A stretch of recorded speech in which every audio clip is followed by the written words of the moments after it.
Bismillahirrahmanirrahim. Alhamdulillahi rabbil alamin, wassalatu wassalamu ala rasulihil amin, nabiyyina Muhammad ibn Abdullah wa ala alihi wa sahbihi wa man wala, amma ba'd. Sambungnya pelajaran kita dalam kitab Riyadhus Shalihin mengikut siri terjemahan Jakim, iaitulah jilid yang ke-8.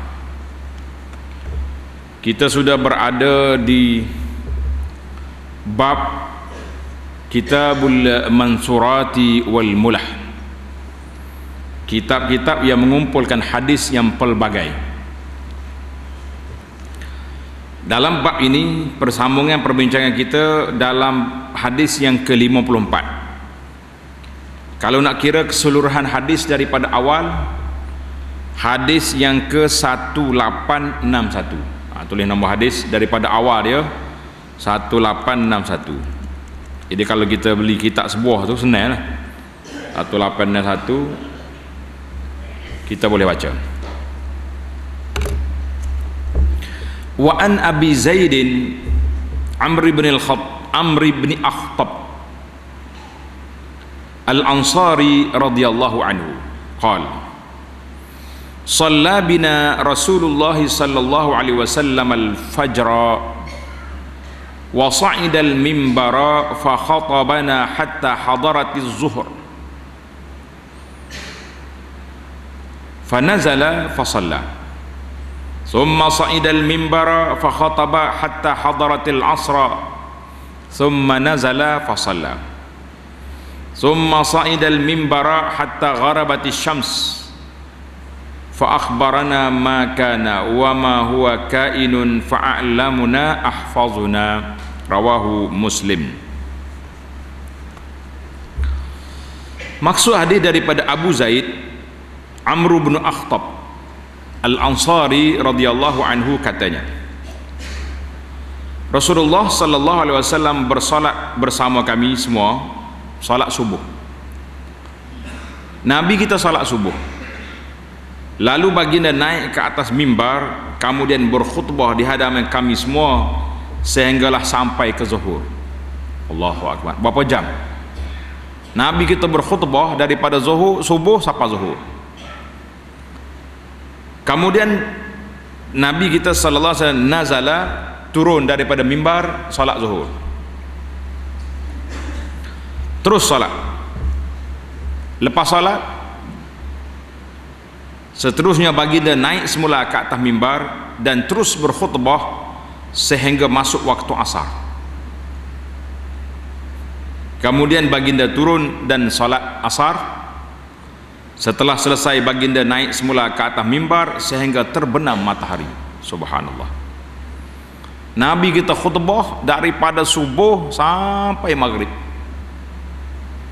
Ini satu mukjizat yang Allah Ta'ala beri kepada Nabi sallallahu alaihi wasallam, kekuatan. Dia boleh bercakap satu hari daripada awal sampai ke petang, sampai ke maghrib. Boleh Nabi kita salat, Nabi kita berkhutbah, maknanya ceramah, kuliah. Itu di antara kekuatan yang Allah Ta'ala beri kepada dia, yauman kamilan. Dalam hadis ini tak sebut Nabi solat sunat ke tidak hari itu.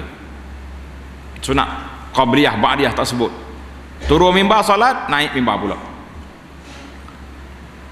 Apa na summa fa akhbarana ma kana wa ma huwa kainun fa a'lamuna ahfazuna. Nabi sallallahu alaihi wasallam memberitahu kepada kami apa yang telah terjadi daripada zaman dulu lagi, kejadian dunia dulu cerita, dan apa yang akan terjadi. Nabi kita mahwa kainun, apa yang sedang terjadi. Kata di rawi fa'a'lamuna, orang yang paling bijak dan pandai di antara kami ialah mereka yang paling banyak mengingati apa yang disebut oleh Nabi sallallahu alaihi wasallam itu. Jadi ada orang ingat, ada orang yang lupa. Ada orang tu ingat, ada orang yang lupa. Biasa dah dalam ceramah tu, kekuatan seseorang pendengar beza. Nak tahu tak tahu lepas Isya kata kita tunggu tangga interview seorang-seorang hak ada ni, apa cerita yang kita ingat, apa yang tak ingat, berbeza-beza kan. Kalau bagi buku pun suruh jawab biasa, ada hak jawab, ada hak tak jawab, buku sama. Ini menunjukkan kekuatan yang Allah Ta'ala beri kepada Nabi sallallahu alaihi wasallam. Nabi telah mencerita kepada para sahabat dan sangat semangatnya dia untuk menyampaikan ilmu kepada para sahabat radhiyallahu anhum. Pengajaran hadis, Rasulullah sallallahu alaihi wasallam sentiasa memberi nasihat kepada umatnya mengenai perkara-perkara keduniaan dan juga amalan-amalan untuk akhirat. Akhirnya Nabi dah duk beri nasihat, peringatan kepada umat dia. Satu hari ceramah tu. Ini yang kedua, baginda Rasulullah sallallahu alaihi wasallam adalah seorang yang bijaksana, di mana baginda dapat mengingati apa yang telah terjadi dan mengetahui apa yang akan berlaku berdasarkan wahyu daripada Allah kepada dia. Nabi tak tahu macam mana dia tahu benda akan datang dan macam mana dia tahu benda yang kemudian yang telah lepas, semuanya dengan wahyu daripada Allah Azza wa Jalla. Yang ketiga, umat Islam yang paling mulia di sisi Allah ialah mereka yang bertakwa dan beramal serta banyak menghafaz ayat-ayat Quran ataupun menghafaz ilmu, masalah-masalah ilmu agama. Jadi hafal Quran satu cabang, kita boleh ingat hadis-hadis Nabi sallallahu alaihi wasallam dan juga ingat masalah-masalah hukum hakam. Ini di antara orang yang hebat. Bila sebut cerita Nabi lagu ni sallallahu alaihi wasallam, para ulama mengatakan ini menunjukkan kepada hirs, betapa semangatnya Nabi sallallahu alaihi wasallam ala iblaghir risalah, untuk menyampaikan risalah ini kepada umat. Kita tak boleh nak banding dengan Nabi sallallahu alaihi wasallam, tapi orang-orang yang Allah Taala beri kekuatan ilmu dan kekuatan semangat, dia boleh cakap. Waktu kita buat seminar di sini dulu, nih Tuan Qadi besar Datuk Arya Diraja ni, dia ceramah sini, dia kata dia ingat lagi peristiwa, Allah yarham tuan guru kita ni waktu belajar di Mekah dulu, dia ceramah Isra' Mi'raj daripada lepas Isya, jadi berhenti semaya Isya tu makan dulu, lepas tu dia ceramah sampai ke subuh. Ini tuan guru kita sini. Tak boleh banding, tak boleh nak banding dengan Nabi lah, cerita je. Dan banyak lagi lah cerita para alim ulama kita bagaimana dia boleh kuliah sampai begitu. Jadi kalau nak Nabi tak pelik lah, Allah Ta'ala beri pada dia mukjizat, kekuatan, kehebatan yang tidak ada pada orang lain. Hadis yang ke-55 dalam bab Al-Mansurat ini bersamaan dengan hadis 1862, wa an Aisyah radhiyallahu anha qalat, qala an-nabiy sallallahu alaihi wasallam, man nazara an yuti' Allah falyuti'hu, wa man nazara an ya'si Allah fala ya'sihi. Rawahul Bukhari. Maksud dia, sesiapa daripada Aisyah radhiyallahu anha katanya, sabda Nabi sallallahu alaihi wasallam, sesiapa yang bernazar hendak melakukan ketaatan kepada Allah, kalau aku sembuh daripada penyakit ini, wajib aku menunaikan umrah. Tunai umrah tu taat ke tidak? Taat.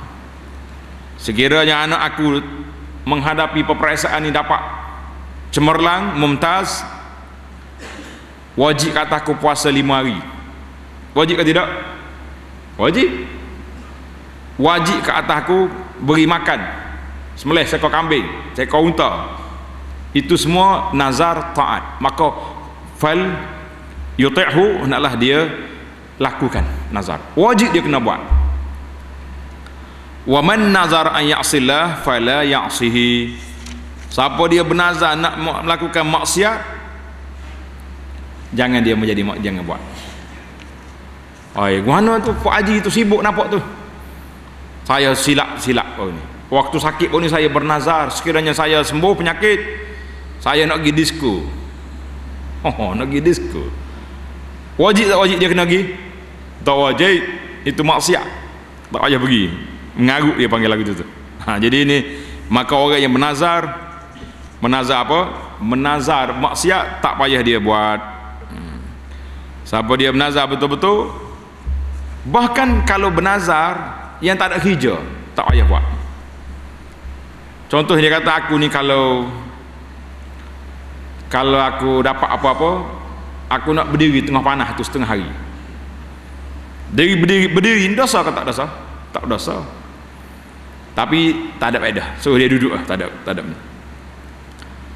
Pernah sedang Nabi kita sedang berkhutbah, Nabi tengok ada seorang berdiri tengah panas.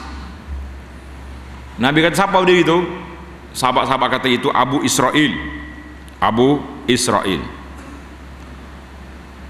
Israil dia bernazar nak puasa, nak berdiri tak mau duduk, nak duduk tengah panas. Nabi kata suruh dia duduk bawah teduh, wal yutimma shaumahu, suruh dia sempurnakan puasa dia. Jadi nazar-nazar yang tak ada faedah tak payah. Pasal itulah setengah ulama mengatakan nazar ini benda yang tak baik. Sebab apa tak baik? Sebab dia nak berjanji, bersyarat dengan Allah Azza wa Jalla. Allah Ta'ala beri pada aku ni, aku buat ketaatan. Membuat anak aku ni lulus cemerlang, aku sembelih seekor kambing. Kalau nak sembelih je lah. Tak payah dia berjanji dengan Tuhan, tak payah bersyarat dengan Allah Azza wa Jalla. Itu yang pertama. Kita mikir dalam hati kita, insya-Allah kalau anak aku ni dapat sekian-sekian, penyakit aku ni sembuh, aku nak syukur pada Allah Ta'ala, nak sembelih seekor lembu. Dapat sungguh sembelih. Tapi kalau dia bernazar jadi wajib. Berapa ramai orang, kalau benar ni apa yang kita nak ni, aku nak puasa sebulan, benar sungguh. Cari ustaz tak ada ke kau lain pendapat ulama, kita tukarlah daripada nazar ni ganti dengan bayar lembu kau berah kau, cari menyusah ya. Nabi kata apa? Nazar ni bukanlah membawa kebaikan, selain daripada kita boleh makan ni orang bakhil. Tak bakhil apanya, bersyarat dengan Tuhan pula. Nak buat benda, nak bersyarat dengan Allah Azza wa Jalla. Kenapa dia tak panggil bakhil? Jadi jangan duduk bersyarat dengan Tuhan. Kita nak buat, kita buat. Niat dalam hati senyap-senyap, tak payah duduk bernazar. Aku kalau dapat benda ni, insya-Allah saya nak sembelih seekor lembu. Saya nak bagi derma, bagi makan orang miskin, nak pergi Mekah. Buat. Tapi tak usah duduk bernazar. Kalau bernazar, bila dapat tak buat dosa. Kalau mati anak nak qada, dia tak gugur sebab dia telah mewajibkan benda yang tak wajib. Bahkan ada sebahagian ulama mengatakan haram nazar. Pasal apa haram? Sebab naha Rasulullah anin nazri, ada kata riwayat Nabi kita larang daripada bernazar, tetapi ramai yang kata nazar itu tidaklah haram tapi tidak baik, tidak digalakkan. Sebab sama ada dia bersyarat dengan Tuhan ataupun dia akan buat benda yang dia tak mampu nak buat, menyusahkan diri. Nabi kita tak ajak benda yang menyusah. Jadi yang haram tu tidaklah. Bahkan dalam hadis lain Nabi kita sallallahu alaihi wasallam sebut, innan nazra la yaruddu qadaan. Nazar tidak menolak takdir Allah Taala. Tak sah nazar. Kita niat sorang-sorang senyap-senyap gitu ya. Jangan duduk nazar kan. Hadis ini dalam Muslim. Itu di antara nazar. Jadi kalau kita rasa nak buat benda baik, kita buat. Tak payahlah kita duduk sibuk-sibuk duduk berjanji dengan Allah Azza wa Jalla sampai begitu sekali. Jadi kalau nazar maksiat tak jadi. Anda ingat waktu muzakarah haji kebangsaan dulu, salah satu daripada kertas yang dibentangkan, kertas perbincangan dalam bab ni lah, bab mengulangi haji. Jadi ada orang cerdik, dia cerdik macam mana, dia nak pergi Mekah, dia pergi dah Mekah, bila dia nak pergi pula dia pun nazar. Bila dia dapat benda nazar, dia pun tulis surat ke tabung haji, tuan tabung haji kena bagi kota dengan saya sebab saya sudah bernazar. Maknanya haji yang kedua ni wajib juga. Tabung haji pun buat kertas kerja, masuk dalam muzakarah, nazar awak pandai-pandai sendirilah tanggung. Siapa dia suruh menazar? Dah tahu dia benda tak lagi. Nazar umrah tak apa, nazar haji jangan cari. Jadi tidak dilayan. Kalau dirapat 30 tahun lagi dapat kota, itu hak rezeki dia, tapi tidak mendapat menjadi keutamaan ataupun dilayan oleh pihak yang bertanggungjawab. Tanda tuan-tuan di situ, alhamdulillah bab nazar ini telah ana bincang panjang dalam syarah kita kepada kitab apa dia? Fiqh Manhaji. Fiqh Al-Manhaji kita telah bincang dalam bab nazar, dalam bab sumpah, semuanya sudah ada dalam syarah kita. Boleh tengok dalam YouTube dalam rakaman yang lepas. Pengajaran hadis, seseorang itu wajib menunaikan nazarnya sekiranya nazar tersebut berbentuk taat kepada Allah, tetapi sebaliknya jika nazar itu berbentuk maksiat maka haram ia melakukannya. Jangan kata saya bernazar tak boleh kena buat. Tak. Yang kedua, Allah Maha mengetahui apa adalah hati seorang, sama ada niat itu baik atau sebaliknya. Oleh itu hendaklah kita berniat ikhlas pada Allah dalam melakukan sesuatu perkara. Tak usah duduk mikir banyaklah. Kita niat taat kepada Allah Azza wa Jalla, ikhlas pada Allah. Habislah satu hadis je bab nazar Imam Nawawi bawa.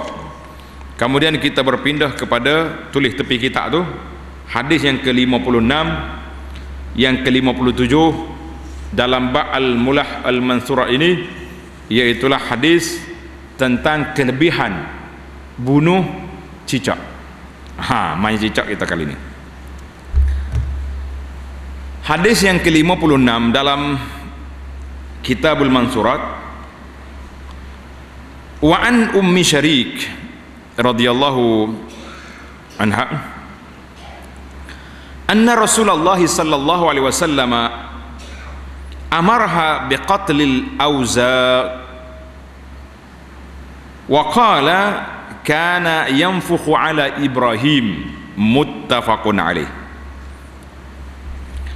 Maksudnya daripada Ummu Syarik radhiyallahu anha bahawa Rasulullah sallallahu alaihi wasallam memerintahkan kepada saya agar membunuh cicak.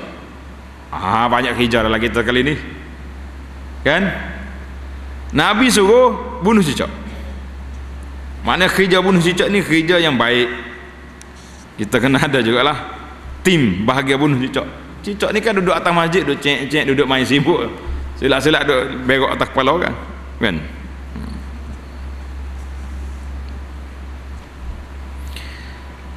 Waqala, sebab apa? Kata Nabi sallallahu alaihi wasallam, kana yanfukhu ala Ibrahim. Cicak ni dahulunya tok nenek dia dululah pernah meniup-niupkan api kepada Nabi Ibrahim supaya lebih menyala-nyala. Ingat tak peristiwa Nabi Ibrahim dicampur dalam api? Nak campur Nabi Ibrahim terpaksa kena buat alat dulu, lepas Nabi Ibrahim masuk dalam api. Cicak ni mari dekat api duduk cincin situ. Walahanya kalau cicak tiup api bahasa mana jadi. Hadis ini menunjukkan kepada kita betapa beratnya menyokong kezaliman, menyokong orang-orang yang zalim, dan menunjukkan solidariti kita kepada golongan-golongan yang menentang Islam. Ini berat. Jadi dipanggil istilah orang moden kan ni solidariti lah. Padahal api yang dinyalakan oleh pemerintah zalim itu besar api tu. Nak campur Ibrahim tak boleh, kena masuk dalam alat. Cicak lagi duduk cik-cik situ buat apa? Maka Nabi kata bunuh cicak ni, dia pernah bersekongkol dengan orang zalim. Jadi kalau cicak dengan masuk dalam alik belah orang zalim pun Nabi suruh bunuh kan, maknanya ada jasa dia tak baik. Bagaimana kita seorang Muslim nak pergi bersekongkol dengan orang-orang yang zalim, nak memadamkan api Islam yang dibawa oleh Rasulullah sallallahu alaihi wasallam, kemudian dibawa oleh para pendakwah yang siang malam pagi petang qala Allah qala Rasul sallallahu alaihi wasallam. Apa kita nak kata? Hari ni tak payahlah kita tengok cicak zaman kita ni, ramai tak ramai? Oh, ramai sekali. Dia tengok ustaz mana nak ceramah sini, ni masjid kita ni, tengok ustaz ni, oh ustaz ni tak boleh, kerja dianya baca ayat Quran, baca hadis Nabi, baca pandangan-pandangan ulama-ulama yang muktabar, maka ustaz ni tidak dibenarkan ceramah. Alasan dianya repot, pergi repot lalu dia ni tak ada tauliah ni. Nah, kita repot ke pejabat agama. Walahnya kalau dia pergi dengar ustaz pendakwah itu bercakap benda-benda yang menyalahi akidah Ahlussunnah, menyalahi sunnah Nabi sallallahu alaihi wasallam, baru kita repot. Ni tak bercakap lagi, repot dah. Apa nak jadi? Ini perangai cicak begini. Bahasa jenis orang jenis mat suka repot-repot ni, seperti cicak, walaupun dia ni kecil tapi begitu tiup juga api, nak nyalakan api supaya bakar Nabi Ibrahim alaihissalam. Kita tak kata pendakwah macam Nabi, tapi kita nak mengatakan bahawa insiden yang berlaku itu, banyaknya cicak di zaman kita ini, kerja dianya nak memadamkan api kebenaran, memadamkan api kebenaran. Maka jangan sekali-kali kita jadi macam cicak. Setengah-setengah masjid ni ramai cicak tahu. Cicak atas seling tu tak apalah, kita suruh budak plastik lah, ni cicak ada di depan. Mari kuliah bukan nak belajar, mari nak dengar ustaz kata apa. Kalau dia repot orang ustaz kata sungguh, kita kata tak apa, amanah ilmiah ada.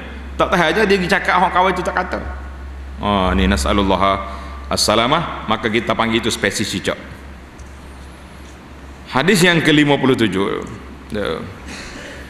Wa an Abi Hurairah radhiyallahu anhu qala qala Rasulullah sallallahu alaihi wasallam man qatala wazaghatan fi awwali darbatin falahu kadza wa kadza hasanatan wa man qatalaha fi ad-darbati tsaniyati falahu kadza wa kadza hasanatan duna al-ula wa in qatalaha fi ad-darbati tsalisati falahu kadza wa kadza hasanah wa fi riwayatin man qatala wazaghan fi awwali darbatin kutiba lahu mi'atu hasanah wa fi tsaniyati duna zalik wa fi tsalisati duna zalik, rawahu Muslim. Kita tengok berapa darjat pula dapat kalau kita bunuh cicak. Daripada Abu Hurairah radhiyallahu anhu katanya, Rasulullah sallallahu alaihi wasallam bersabda, sesiapa membunuh cicak dengan sekali pukul, kita tengok cicak, pop, kita pukul mati lalu, ia akan mendapat kebaikan sekian banyak. Banyak.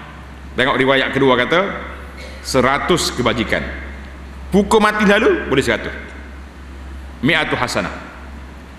Sesiapa yang membunuh cicak sampai 2 kali pukul, ia akan mendapat pahala sekian banyak, tetapi kurang daripada pahala yang pertama tadi.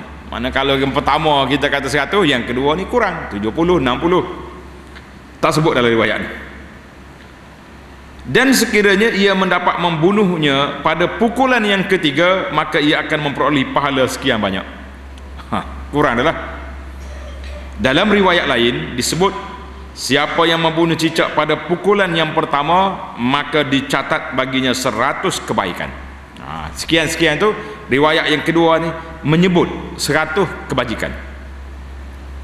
Manakala pada pukulan yang kedua ia akan mendapat pahala kurang daripada yang pertama tadi, kurang sikit.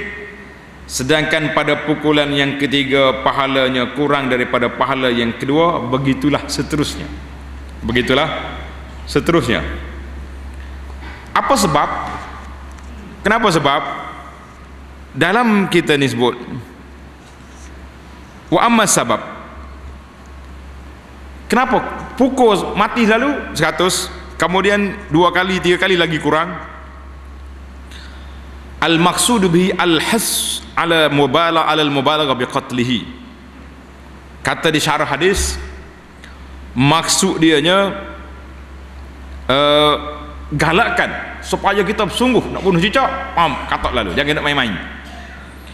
Ni sebagaimana kata Nawawi, Imam Nawawi kata apa? Ittafaqu ala anna al-wazagha min al-hasyaratil mu'ziyah. Ulama sepakat mengatakan wazagh, cicak ini daripada binatang hayawan hasyarat ni, binatang yang mengganggu, mu'zi, yang menyakitkan. Maka Nabi suruh kita bunuh dia. dan Nabi kita menggalakkan supaya bunuh dia. Jadi kita nak bunuh kali pertama mati selalu, itu menunjukkan kepada al-mubalaghah bi qatlihi wal i'tina'i bihi wat tahrid ala qatlihi. Mana galakkan supaya kita bunuh. Nak bunuh cicak, bunuh. Buat lastik besar sikit, pau kena mati lalu. Tu dia, biar semangat kan? Biar semangat. Dan mungkin kalau tak kena kali pertama, kali yang kedua dia lari, yang ketiga lepas. Jadi tak dapat bunuh cicak. Kena bunuh kita kena kerja bunuh cicak. Cicak ni benda yang dikira benda yang menyakitkan, mu'zi di mana benda yang tak baik. Dan Nabi SAW sebut termasuk dalam minal fuwaisik, termasuk dalam benda yang fasik, benda yang merusakkan, itu dia panggil. Pengajaran hadis dalam kitab kita ni apa pengajaran hadis? Yang pertama, sunat bagi umat Islam membunuh binatang seperti cicak, di mana binatang tersebut menjadi musuh kepada Nabi dan Rasul alaihi wassalatu wassalam. Atas majik pun cerita dia apa dia? Hidup berok atas tikar, atas ni dah begitu. Dengan syarat tidak menyakiti binatang tersebut secara zalim. Jangan zalim. Nak bunuh betul, pak lalu mati. Kalau mau ambil dia korek mata, sombak dalam mulut dia, masuk kayu lah, itu dipanggil zalim. Nak bunuh biar betul mati. Buat zalim tak boleh. Yang kedua, disunatkan juga umat Islam membunuh binatang yang melata seperti kala jengking, ular dan lain-lain, kerana binatang tersebut sangat berbahaya kepada manusia. Mana kalau duduk kawasan kita lah, duduk dekat tempat dia ni, ikut dia lah, tak usah pula menjadi pemburu binatang tu. Jangan. Kalau dia mari ada dekat kawasan masjid ke kawasan taman permainan, budak-budak dekat rumah kita ada benda ni, maka kita bunuh dia. Tak usah kata kesian pula, saya kesian. Tak boleh tak? Jangan duduk warak sangat. Dia panggil itu warak tak bertempat. Kadang-kadang manusia ni lagu tu, dia panggil warak tak bertempat, itu tidak bagus. Hadis yang ke-58, tulis tepi kitab tu, kelebihan niat baik di dalam bersedekah. Kelebihan niat yang ikhlas dalam bersedekah. Tengok hadis ni, apa jadi kepada si penderma yang baik ni. Hadis yang ke-1865, wa an Abi Hurairah radhiyallahu anhu anna Rasulullah sallallahu alaihi wasallam qala rajulun la atasaddaqanna bi sadaqatin fa kharaja bi sadaqatihi fa wadaha fi yadi sariqin fa asbahu yatahaddatsun tusaddiq ala sariqin fa qala Allahumma lakal hamdu la atasaddaqan la bi sadaqatin ila akhiri al hadis. Tengok terjemahan dia daripada Abu Hurairah radhiyallahu anhu, bahawa Nabi sallallahu alaihi wasallam bersabda, ada seorang laki-laki berkata, aku akan bersedekah dengan suatu sedekah. Saya nak pergi sedekah hari ni, semangat, bawa duit dia keluar rumah, lalu ia pun keluar dengan membawa benda yang hendak disedekahkan itu. Bawa duit dah, kita kata bawa duit senang. Dia jumpa, tengok-tengok ada orang duduk berdiri sini, nampak macam miskin je, lalu dia letakkan di tangan seorang pencuri.